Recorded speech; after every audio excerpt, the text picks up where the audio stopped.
Congressman Khanna. Congressman, great to see you. A lot to get to with you. First, your reaction to the news here about the potential identity of this leaker being known possibly a short time from now. Well, it's an appalling leak, and this is not something just for social media or games. What people don't realize or doing this is this puts our intelligence officers at risk. This threatens our military. This puts the Ukrainians at risk when you're exposing this kind of information. There need to be the harshest consequences. And there also, frankly, needs to be an investigation on Discord and these social media sites and what they're allowing to take place online. You know, per some of our internal reporting, a National Guard source has told Fox News that access to the intelligence involved in this was stolen and was posted online is, quote, not hard to come by internally. But I think you have to put that in perspective, Congressman, of the conversation that is happening right now about, you know, are we getting to the point where we say, okay, well, this is a little secret, this is a big secret, or this is kind of classified, or this is super classified? I mean, where are we going with this? And are we classifying these materials correctly?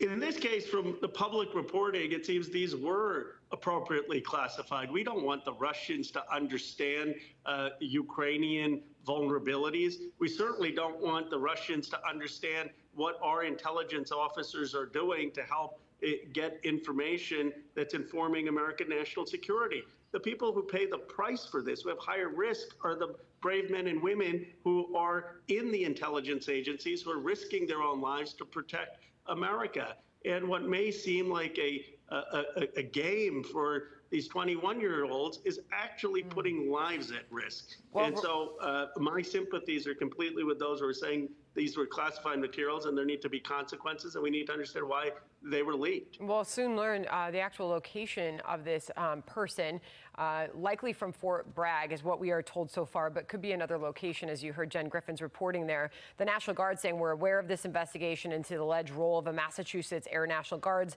may have played a role in the recent leak of highly classified documents. It's a lengthy statement, but now Reuters is reporting he'll be arrested in Massachusetts today. We're working to confirm all of this, but when they do identify the leaker, how do you believe he should be held accountable or responsible? Well, he needs to be held accountable with all the criminal laws that apply to both stealing classified information and leaking them. I mean, as a member of Congress, I don't get close to classified information without giving my phone every electronic that's going in a SCIF. But we also need to ask him the social media sites, where he shared this, what was going on, and how we get a better handle on Discord, 4chan, some of these sites where this kind of information is proliferating.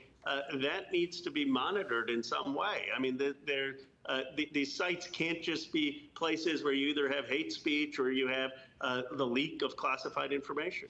I want to move on now to growing calls for your colleague, Dianne Feinstein, the senator out of California. There are growing calls for her to resign amid concerns about her medical absence, Congressman. You are one of those voices. I do believe you have called for her to resign in this moment. Why do you believe it's necessary? I think I was the first member of Congress to do that, and I took some heat from my own party. But here's the reality. I mean, I have a lot of respect for Senator Feinstein. She's unable to fulfill her duties. And I guess I don't know any other job where if you're unable to fulfill your duties, you can continue to have the position. So I think she should do the dignified thing.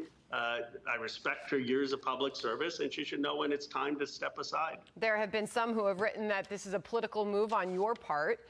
Is politics at play, or what is your thinking on this? Well, as you know, I'm not running for the United States Senate. I'm happy in the House of Representatives. I don't see any political advantage to it. The governor would get an appointment. He's may appoint a caretaker. I don't think it has to affect in any way the ongoing race. This has to do with the simple principle that California deserves a senator who is actively participating in the votes. It's one thing if there was an illness and there was some clear return date. I mean, people get sick, people take medical leave in jobs, but when there has been a pattern for years of not being fully present, and when there is no clear return date.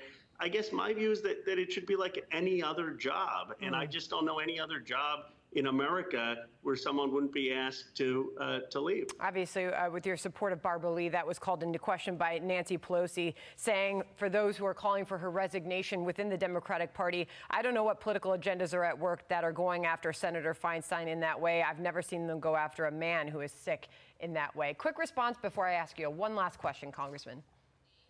I respect Speaker Pelosi. This has nothing to do with gender. I know she's very much for Adam Schiff getting that seat, but I don't question people's political motives. This is simply about whether someone can do their jobs. All right, final question on where you are and why a California Democrat is bringing tech education in rural America. This is a Washington Post op-ed pointing out that you, Congressman, are one of the bright lights in the Democratic Party, representing a district smack in the middle of Silicon Valley, the area where tech giants including Yahoo, McAfee, Google, and LinkedIn are headquartered. So why are you spending time this week in rural areas in Iowa, in Pennsylvania, and South Carolina, where there's very little tech industry? That's a hint possibly at your political ambitions, or is there something else at work here? Well, my political ambition is to make America a manufacturing superpower again, to bring technology and manufacturing jobs to communities left behind. Right now I'm at DMAC, Des Moines Community College. We had 30 students, many of them who never had technology in their families, and they're getting credentialed to get these $50,000, $60,000 jobs while staying in DMAC. And technology in rural communities, in the heartland, is going to help bring manufacturing back and bring prosperity to places left out. Got it. I have to leave it there. But are you thinking about possibly a run in 2024?